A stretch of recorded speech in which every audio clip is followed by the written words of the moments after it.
বিৰোধীৰ সৈতে মুখ্যমন্ত্ৰীৰ যুঁজ নাই কতো নিৰ্বাচন অথবা বিধানসভাতো বিৰোধীৰ পৰা প্ৰত্যাহ্বানো নাই কতো ৰাজপথ অথবা ৰাজনীতিটো তেন্তে যুঁজ কাৰ সৈতে মুখ্যমন্ত্ৰীৰ যুঁজ কাৰ সৈতে চৰকাৰখনৰ কংগ্ৰেছে তেনেকৈ বনাই থৈ গৈছিল অসমখনত আমি লিগেচিৰ লগত যুঁজিছোঁ কংগ্ৰেছে এমএমআৰ সৃষ্টি কৰি থৈ গৈছিল কংগ্ৰেছে আইএমআৰ সৃষ্টি কৰি থৈ গৈছিল কংগ্ৰেছে বাল্য বিবাহ সৃষ্টি কৰি থৈ গৈছিল কংগ্ৰেছে বহু বিবাহ সৃষ্টি কৰি থৈ গৈছিল কংগ্ৰেছে লাখ লাখ কিলোমিটাৰ ৰাস্তা পকি নোহোৱাকৈ এৰি থৈ গৈছিল কংগ্ৰেছে ব্ৰহ্মপুত্ৰৰ ওপৰত মাত্ৰ এখন দলং বনাই শান্তিৰে ৰাজত্ব কৰিছিল হয় বিৰোধীক ইছুহীন আখ্যা দি মুখ্যমন্ত্ৰীৰ দাবী চৰকাৰখনে এতিয়া যুঁজ কৰিবলগীয়া হৈছে কংগ্ৰেছে এৰি থৈ যোৱা লিগেচিৰ সৈতে প্ৰদেশ কংগ্ৰেছৰ সময় পৰিৱৰ্তনৰ যাত্ৰাকো আক্ৰমণৰ লক্ষ্য কৰি ল'লে মুখ্যমন্ত্ৰীয়ে আজি ৰাজ্যখনৰ চাৰিওফালে এটা পৰিৱেশ সৃষ্টি হৈছে আৰু তাৰ কাৰণেই আজি ৰাজ্যত বিৰোধী পক্ষৰ এনেকুৱা অৱস্থা হৈছে যে গাড়ী লৈ তেওঁলোকে মাজুলীত যাবলগীয়া হৈছে কাৰ ক'ত মাতি আছে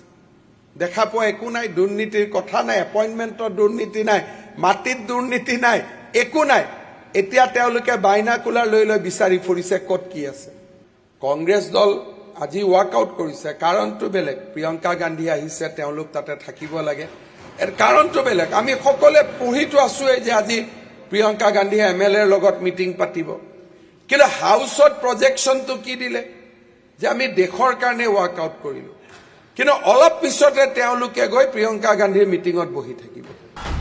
পঞ্চদশ অসম বিধানসভাৰ অন্তিম অধিৱেশনৰ অন্তিম দিনা সদনত দীঘলীয়া ভাষণ মুখ্যমন্ত্ৰীৰ মাজে মাজে অখিল গগৈৰ সৈতে তীব্ৰ বাক বিতণ্ডা মাজে মাজে আকৌ ভেকুলীৰ বিয়াও পাতিব লাগিব আমি বিশ্বাস কৰোঁ তেনেকৈ নাই যে ভেকুলীৰ বিয়াও পাতিব পানী দিব নোৱাৰিলে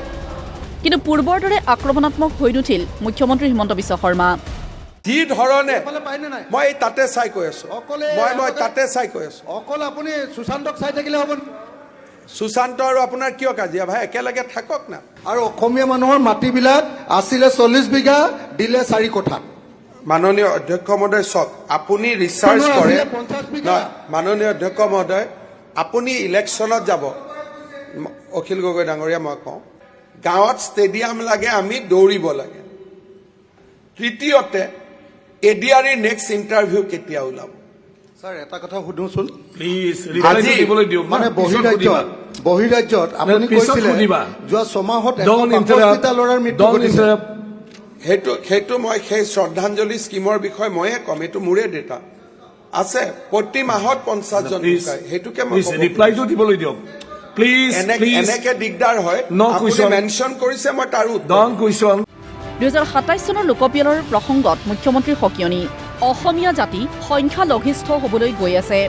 ঘন ঘোৰ অন্ধকাৰৰ মাজত জ্বলি আছে এগছি চাকি কিন্তু কোনে জ্বলাই ৰাখিছে চাকি গছি 2027 চনৰ চেন্সাছে অসমীয়াক এক প্ৰকাৰ সংখ্যালঘিষ্ঠত পৰিণত কৰিব অন্ধকাৰৰ কলীয়া ডাৱৰৰ মাজত যেতিয়া এজন মানুহ নিশা ঘন ঘোৰ অন্ধকাৰৰ মাজত যেতিয়া এজন মানুহ খোজকাঢ়ে কৰবাত যদি মিঠাতেলৰ চাকি এটাও জ্বলি থাকে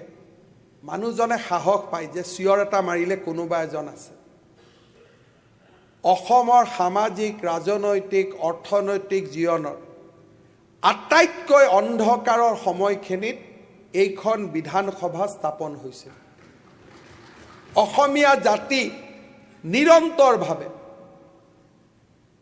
আজি ক'ব নোৱাৰাকৈ আমি সংখ্যালঘিষ্ঠৰ পথত আগবাঢ়িছোঁ আমি বুজিয়েই নাপালোঁ কেতিয়া শংকৰ আজান হ'ল কেতিয়া লাচিত বাঘ হ'ল আমি মিৰি সন্দিকৈ পাহৰি গ'লোঁ শৰাইঘাটত যুঁজ কৰা আমি হৰনাথ নৰনাথক পাহৰি গ'লোঁ আৰু মাধৱদেৱ দামোদৰদেৱ হৰিদেৱক পাহৰি গ'ল ক'ব নোৱাৰাকৈ আমাৰ জাতিটোৰ মাজত পৰাধীনতা আত্মগ্লানিৰ ভাৱেৰে আমাৰ বুৰঞ্জীও নতুনকৈ লিখাৰ প্ৰচেষ্টা হ'ল আজি যোৱা 5টা বছৰত